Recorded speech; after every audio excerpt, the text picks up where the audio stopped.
Oiê, Lúcia Stradiotti aqui e hoje a gente vai conversar sobre a expectativa e a realidade de cuidar da vida financeira.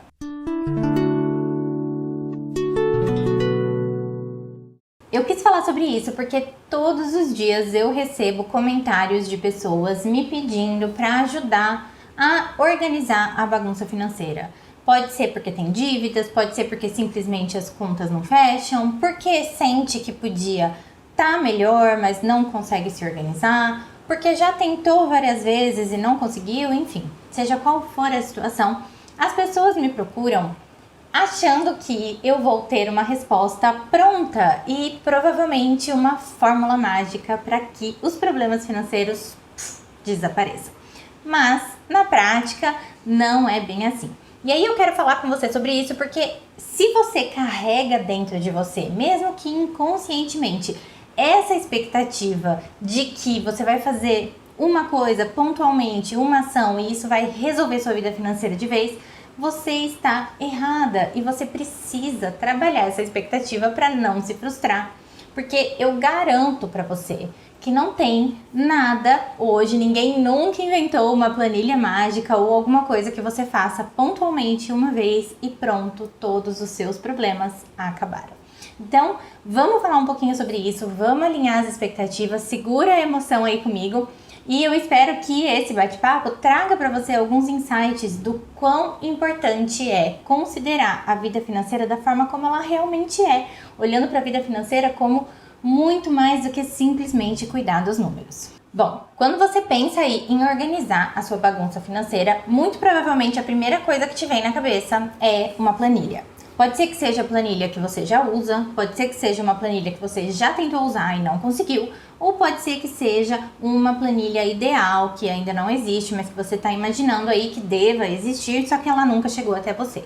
E essa é uma das expectativas frustradas das pessoas. Isso é uma das coisas que as pessoas mais pensam a respeito do dinheiro.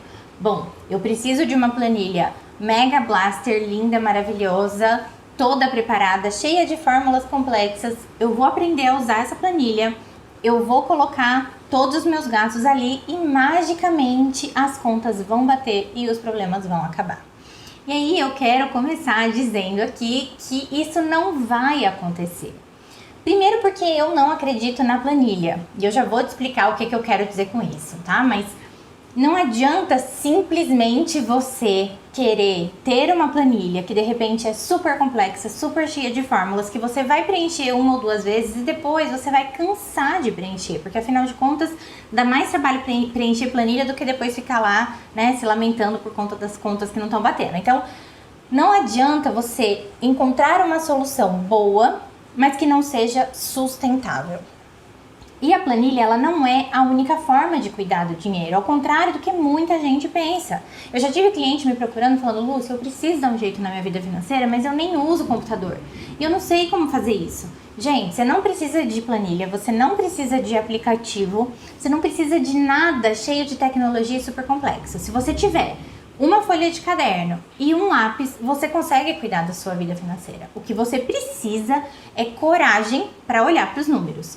Então, eu quero que você comece desconstruindo essa ideia de que você precisa ter uma planilha super complexa. Essa é a expectativa. Qual é a realidade? A realidade é que você precisa, na verdade, encontrar uma forma que funcione para você.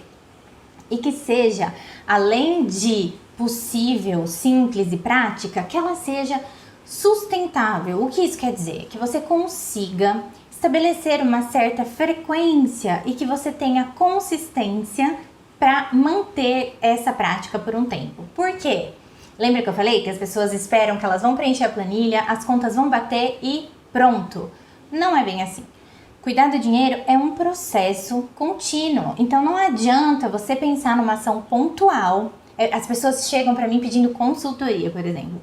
Elas acham que a consultoria vai lá, que o consultor vai pegar as contas, vai colocar na planilha, vai entregar para elas assim, ó, tá tudo aqui, agora você segue. E elas vão seguir. E, gente, não tem coisa mais furada do que isso, não tem ideia mais furada do que essa. Por quê? Uma mudança de hábitos, ela requer tantas coisas. E se você passou uma vida toda não cuidando do dinheiro, ninguém te ensinou a fazer isso, você na verdade tem o hábito de gastar sem planejamento, sem controle. Não é porque alguém fez a sua planilha uma vez, ou que você mesmo fez a sua planilha uma vez, que agora para sempre vai acontecer dessa forma. Não! Você precisa de muita disciplina, você precisa de consistência, você precisa de consciência, você precisa de coragem, como eu te falei, porque na hora de olhar para esses números, muitas vezes dói. Simplesmente dói olhar para o dinheiro, dói olhar para o nosso rombo, dói olhar para a desorganização. Então, a gente precisa quebrar essa ideia.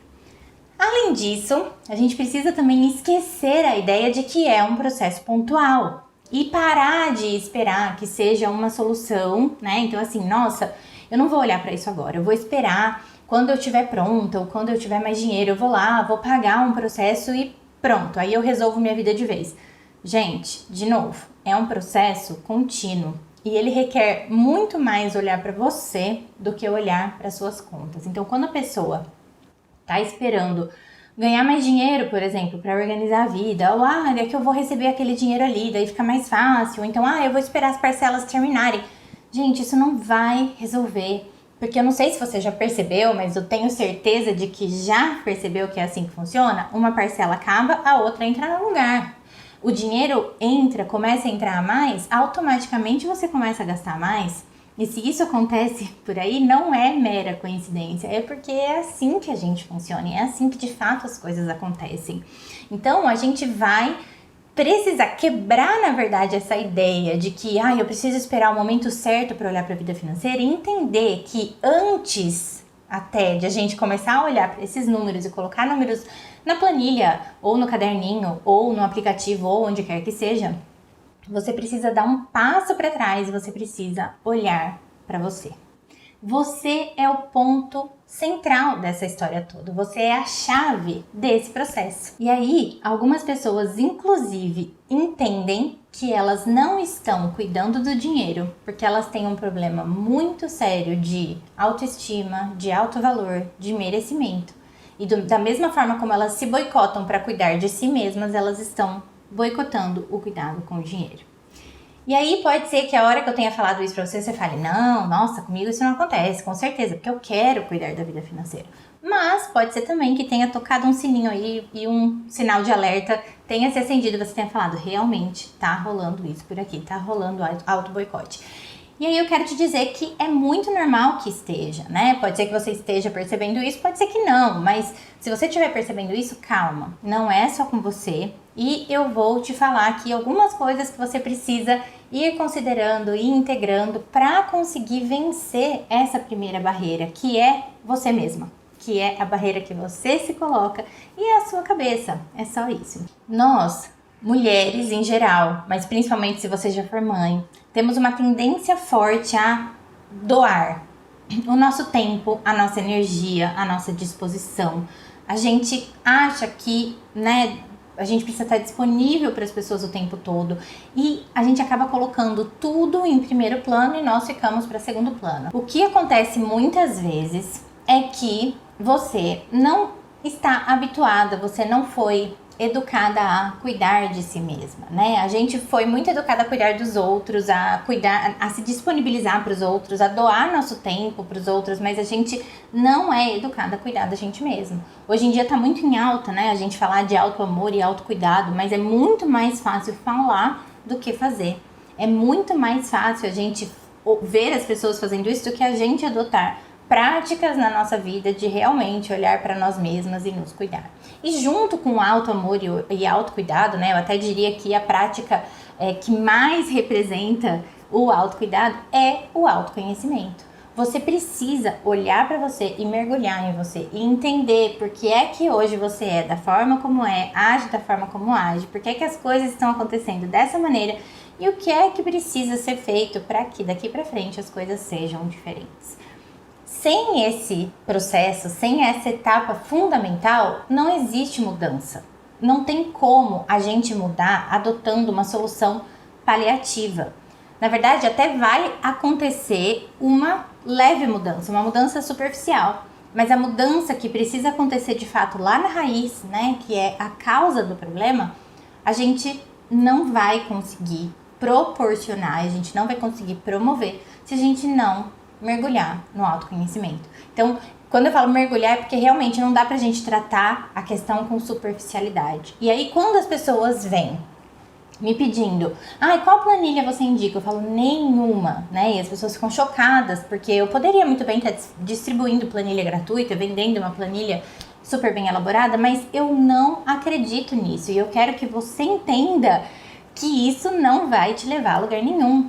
Muito mais do que uma planilha, nesse momento você precisa parar e olhar para você e cuidar do que precisa ser cuidado em você. E é aí que você vai conseguir ver as mudanças em todas as áreas da sua vida, inclusive na vida financeira. Então não tem como, as coisas não são separadas, não tem como a gente achar que cuidar da vida financeira é só cuidar dos números. Eu até gosto de falar, né? Como é que você divide o seu mês para cuidar da sua vida financeira? Um dia você tira para pagar as contas, fazer o balanço do mês, fazer a projeção do mês seguinte. Os outros 29 dias você tira para cuidar de você. Simples assim. As coisas vão fluir muito melhor quando isso acontece. Agora, atenção para o que eu falei lá no início. Não é cuidar uma vez, então não é fazer planilha uma vez ou fazer seu caderninho uma vez, fazer as contas baterem e pronto, tá tudo resolvido. Não. Inclusive, muita gente tem uma trava, né? O medo de colocar as contas no papel, porque sabe que vai enxergar ali algo que não queria encarar, né? Vai perceber ali que gastou demais, que alguns gastos poderiam ter sido evitados, que o consumo por impulso acabou levando embora muito do potencial financeiro, que acabou se endividando, e tá tudo bem. Se isso aconteceu com você, você tem que entender que olhar para isso é o primeiro passo para que isso não aconteça mais. Então, ao invés de evitar olhar para isso e ir empurrando as coisas com a barriga, na esperança de que as coisas vão magicamente se organizar, você precisa, de uma vez por todas, assumir as rédeas da situação. Assumir o controle, tá? E colocar-se na posição de protagonista. Isso é fundamental. A hora que você assume a responsabilidade pelo que aconteceu, e aí eu não tô falando de culpa, tá? Eu não tô falando de você carregar um peso e ficar olhando pro que já foi. Eu tô falando de você assumir a responsabilidade e olhar pra frente a partir de agora. Isso vai fazer toda a diferença na sua vida. Então, por mais que você coloque os números no papel e as contas não tenham fechado, tá tudo bem, porque você pode fazer isso mês após mês, até que você comece a ver a luz, entenda onde é que tá ali o ponto de equilíbrio em que as contas vão começar a fechar. E a partir disso, você age com proatividade para que não caia mais nessa bola de neve. Agora, tudo isso só é possível se você se propuser a realmente encarar esse desafio de mudar os hábitos, de olhar para essa prática de cuidar do dinheiro de outra maneira, que não seja com medo, que não seja com preguiça, que não seja com raiva porque você já tentou de tudo e não deu certo. Não, você precisa entender que isso é basicamente uma rotina de autocuidado que você está implementando na sua vida. E aí, quando eu falo de autoconhecimento, eu tô falando aqui de vários pontos para os quais a gente vai olhar. Então, a primeira coisa que você vai olhar quando você olha para você é entender de que forma a sua história de vida te fez quem é hoje. E quando eu falo isso, muita gente trava também, porque eu sei que muita gente tem feridas emocionais ainda não tratadas, né? Aliás, que atire a primeira pedra quem não tem uma criança ferida, uma criança interior ferida, né? Eu acho que é impossível, eu acho que todo mundo tem, e a gente pode sim fazer várias técnicas, assumir várias práticas, vários compromissos de cuidar dessa criança, mas ela continua ali, as feridas continuam ali. O que a gente faz é, na verdade, mudar a perspectiva e a forma como elas impactam a nossa vida. E isso eu tô falando pra você, independente da sua história de vida. Então, você não precisa ter tido uma história de dor para ter uma ferida. E você não precisa também hoje achar que se isso ainda dói em você, né? Se você sente que é difícil olhar para sua história, que você tá de alguma forma sendo ingrata. Não, não é isso, tá? É muito normal que isso esteja acontecendo com você. Se você sentir a dor dessa criança, né, tá tudo bem. O que você precisa é assumir isso e olhar para isso com outros olhos. Então, essa parte de olhar para a história é pra gente realmente unir os pontos e entender de que forma tudo que nos aconteceu serviu para nos trazer no momento presente e fez da gente quem somos hoje. E aí, você precisa olhar para você com muito amor, com muito acolhimento e entender que você é um ser humano incrível. Então, isso é uma parte importante, né? E é difícil, muitas vezes, a gente se olhar dessa forma, porque pode ser que você esteja me ouvindo aí com problemas de autoestima, pode ser que você esteja me ouvindo aí com uma sobrecarga, né? E com uma carga mental e com várias questões emocionais latentes e que você esteja se sentindo péssima. E eu te entendo e eu te ofereço aqui meu abraço, mas é importante que você mude essa forma de olhar para você. Que você entenda que você é um ser humano especial, único, da forma como você é. E que, independente do que você viveu lá atrás, de alguma forma, tudo o que aconteceu te trouxe até aqui. E esse momento presente é um presente. Então, você tem a partir de agora a chance de fazer diferente. Você tem a chance de ressignificar esses acontecimentos. Então, quando eu falo de honrar a história, de olhar para a história e honrar a história, eu não estou falando de deliberadamente perdoar tudo o que aconteceu, caso tenham acontecido algumas coisas ruins, de simplesmente esquecer, passar uma borracha. Não tô falando isso. Eu tô falando para você unir os pontos e entender a força que vem da sua história. Como tudo que aconteceu de alguma forma te fez essa pessoa forte, te trouxe até esse momento. E quando você consegue olhar para isso dessa forma, entende que, inclusive, a forma como você age hoje tem muito a ver com tudo que te aconteceu, mas que você tem hoje também o poder de decidir o que te serve, o que não te serve mais e seguir adiante, né? Tudo isso te fortalece. E aí tira de você essa amarra, te desprende desse passado que de repente até agora foi um peso para você. Então, honrar o passado não é carregar o passado junto com você, é justamente o contrário. É poder olhar para ele, agradecer por ele ter te trazido até aqui e agora, a partir desse momento, decidir o que segue com você na sua bagagem.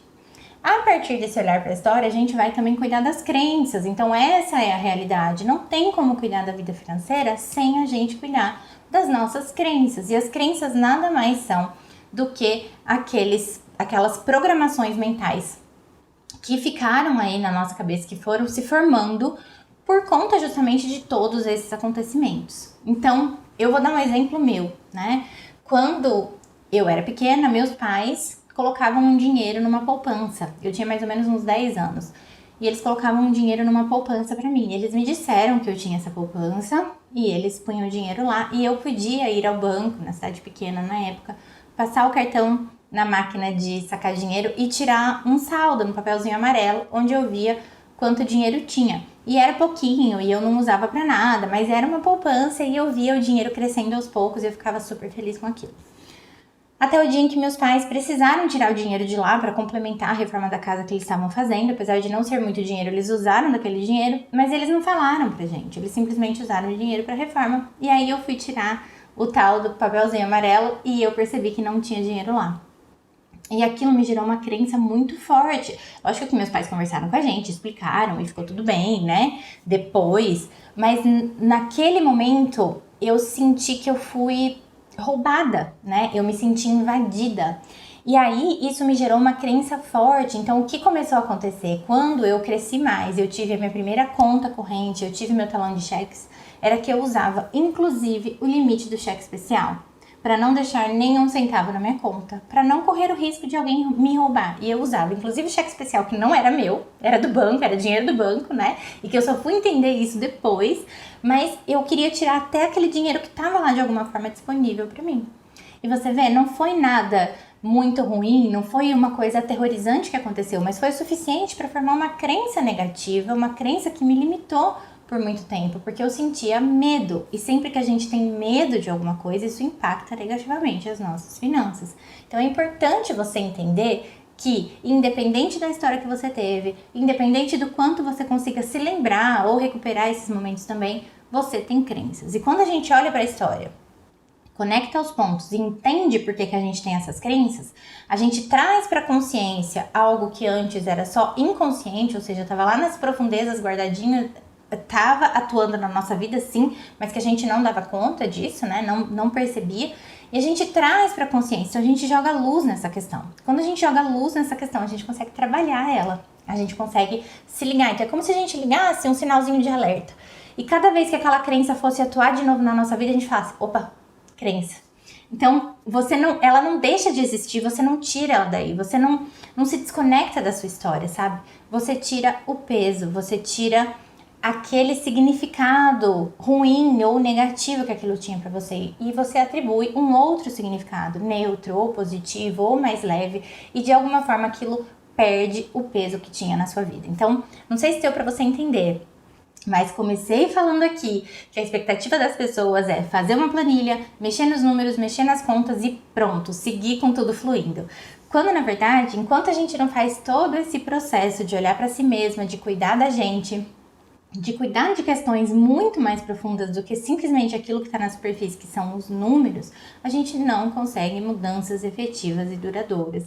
E eu posso garantir para você que você pode até conseguir alguns resultados positivos usando uma planilha, você pode até criar o hábito de preencher essa planilha com frequência, mas a gente não consegue mudar alguns padrões enquanto a gente não olha para esses padrões. E esses padrões que estão acontecendo aí, agindo na sua vida inconscientemente, eles vão mudar a partir do momento em que você jogar luz neles. A partir disso, você precisa também, claro, cuidar da organização. E de novo, lembrando que a ferramenta de organização que você vai adotar, ela não é tão importante quanto a sua consistência e quanto a sustentabilidade. Ou seja, não adianta nada mega elaborado e que funcione por 3 meses e depois nunca mais. De novo, vou dar um exemplo meu, só que eu vou falar de uma outra área que talvez você se identifique também. Toda vez que eu me proponho nossa, eu preciso perder peso, eu preciso me alimentar melhor, sempre que eu for com radicalismo, o negócio não funciona. Então eu já tive uma época em que eu pensava, preciso parar de comer carboidrato, deixa eu cortar carboidrato. Isso funcionava assim, às vezes por 3 dias, às vezes por 5, 10 dias.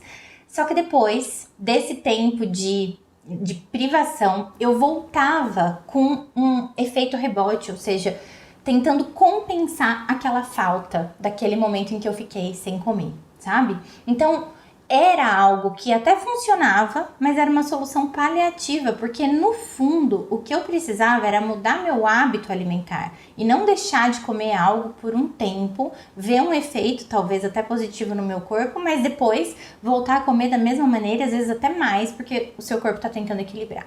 É mais ou menos igual com as finanças. Eu cansei de atender gente que veio falar pra mim, olha, eu cortei meu cartão. Eu literalmente cortei, eu cancelei todos, eu passei a tesoura no cartão, não tenho mais cartão de crédito. Mas a pessoa ainda é compulsiva e ela continua compulsiva e ela acaba gastando de outras formas, inclusive às vezes pegando cartão emprestado de outras pessoas para poder comprar. Ou seja, cortar o cartão sem cortar o padrão não resolve, né? É a mesma coisa que cortar o carboidrato sem fazer uma reeducação alimentar, sem entender o que está por trás do meu hábito de me alimentar. Eu sei hoje, eu reconheço hoje que eu tenho uma relação muito emocional com a comida. E eu reconheço também, e eu sei, é isso que eu estudo e é nisso que eu me aprofundo sempre, que as pessoas têm uma relação muito emocional com o dinheiro.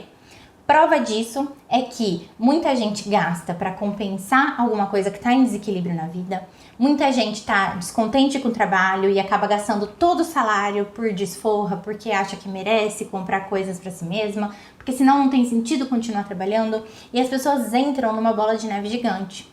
Só que do outro lado tem também os efeitos que tudo isso gera no nosso emocional. Então, a partir do momento que a gente também desorganiza a vida financeira, a gente sente isso na autoestima, a gente sente isso na nossa vida.